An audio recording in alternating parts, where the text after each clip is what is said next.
Hi, everyone. This is Zana Clark, and welcome to this week's edition of Food is the Best Medicine, Soul, Body, and Mind, where I show up every Friday at this time to share with you food, sometimes for the body, in terms of recipes that are quick, simple, nutritious, and delicious.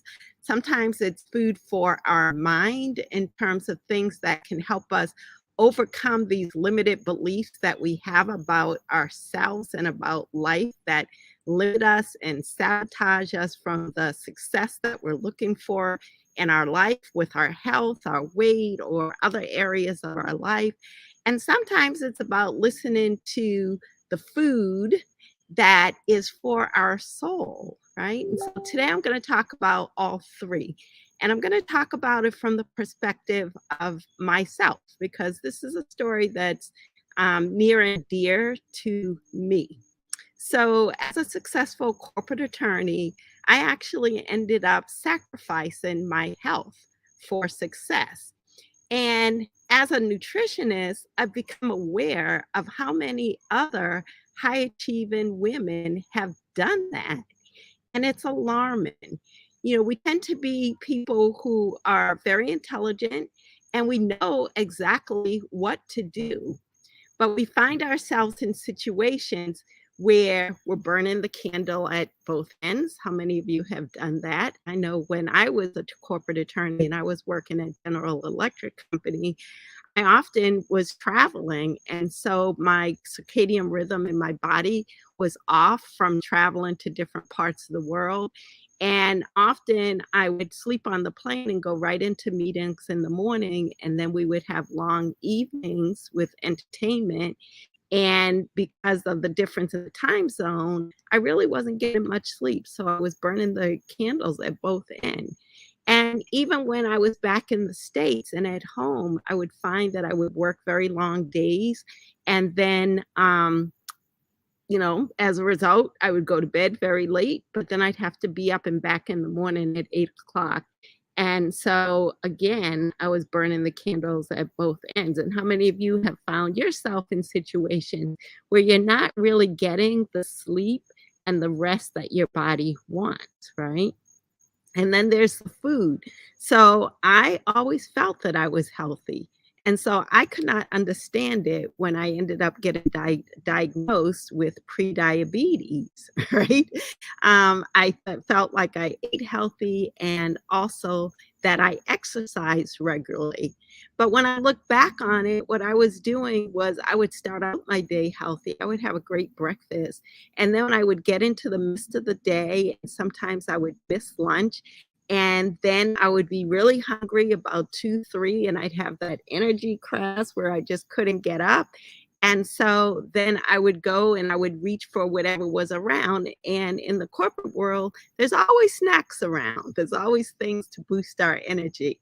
So how many of you have experienced that, where you find yourself starting off the day healthily, and then as you get into your day, you start to reach for the potato chips, maybe for the soda, maybe for that third cup of coffee, right? Ooh, the piece of chocolate that's always on somebody's desk that's nearby.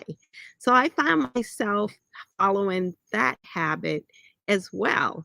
And then the exercise. I did do exercise. I would often go jogging, but sometimes I'd be pushing it. I would jog in the morning and then I would go to the gym sometime during the middle of the day or after work.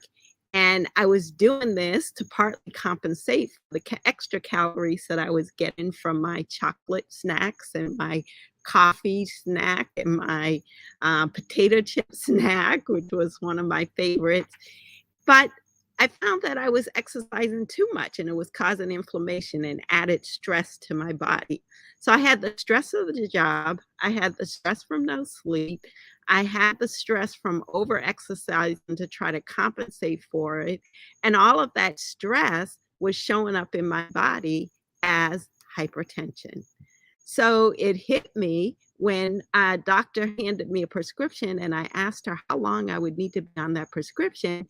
And she said, for life. Like, what are you going to do? Change your life? Right? Can you imagine being on something for life? Right?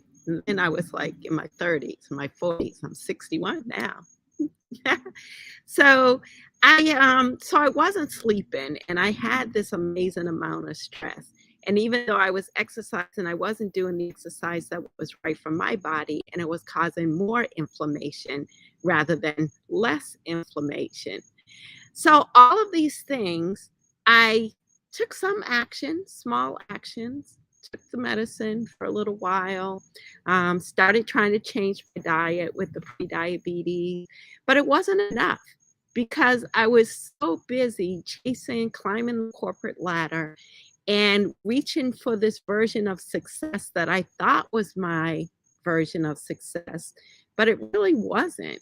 And I was unhappy with that pace of life, but I didn't know what to do because I had invested hundreds of thousands of dollars in my education, right? Having gone to Harvard University and University of Pennsylvania law school, and kind of a Ivy League high school. Yeah, there was lots of money invested by my parents and by me, and a lot of effort and time, and I just couldn't leave at that time. So I stayed. And then one day I found myself in a doctor's office and I looked on the wall, it was oncology. And I was there because they had found something and now I needed to get a biopsy.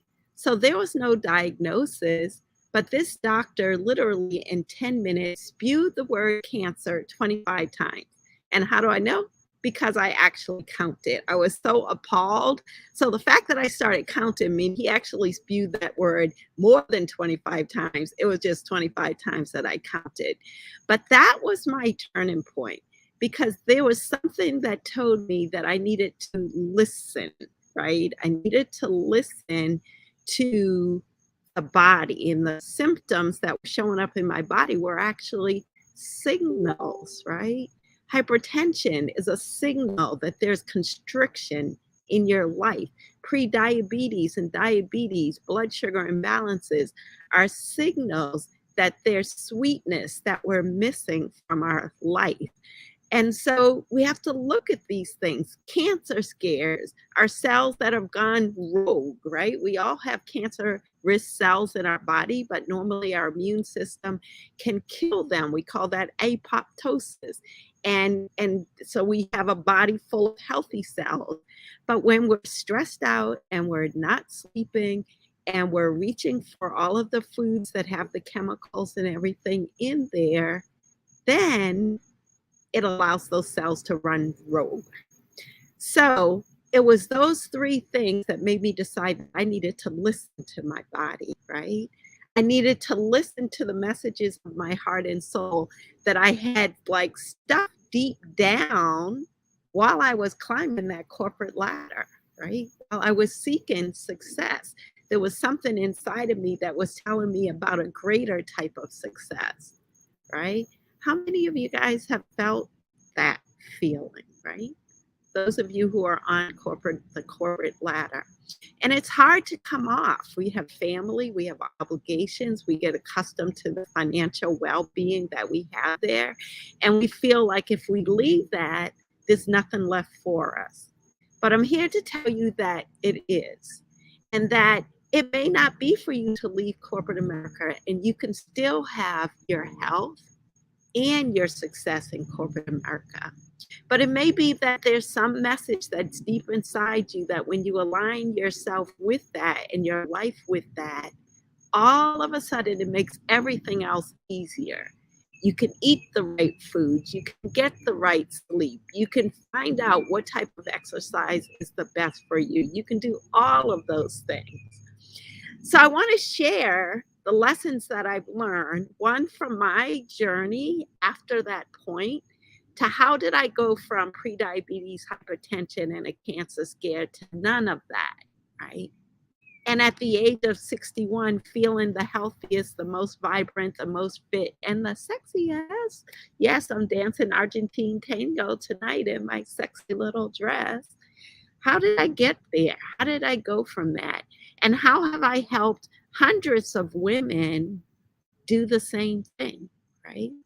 So this is a journey that I've been on probably my whole adult life is teaching people about how to find this balance between their health and their life. And when it happened to me, it solidified it. And I had to go on an additional journey in order to learn what's worked for hundreds of women and what can work for you. So on Wednesday, the 14th, next Wednesday, I'm offering a free webinar. It's called Sacrifice No More, 3 Keys to Having Both Health and Success, right? So if you want to enjoy both your health and your success, come to my webinar. I invite you, invite your friends, invite other people who may be going through this struggle because there's so many of us out there. There's women, there's men, all of us. We're going through this struggle. And these past few years has made it even more apparent, right? So there are secrets, there are methods, there are tools, there is a system that has worked for me, that's worked for hundreds of thousands, and I will share it with you on Wednesday night. I will give you a taste of what I have experienced. This Wednesday, the 14th, Sacrifice No More. I'm putting the link in the comment section so that you can actually click on it. It's a registration link to Zoom. Once you register, you will automatically receive the Zoom details. And you can share this link with as many people as you'd like. I'd love to have 100 people on the call. If I could touch 100 lives with the lessons that I've learned and how I've helped hundreds of other people, not just women, but mostly women, but other people, men as well, have both enjoyed both their health and success that is balanced and aligned with your heart and soul. So I look forward to talking to you then. Again, this is Zana Clark. I'm here every Friday with Food is the Best Medicine show.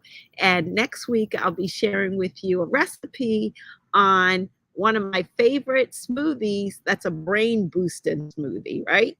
So that's why we want our health. So we have brain clarity, we have focus, we have creativity, and we have lots of vibrance and energy to do all the things that we love to do in life. So I look forward to seeing you. Click the link, Sacrifice No More, and register. And I will see you next week. Have a wonderful, wonderful weekend.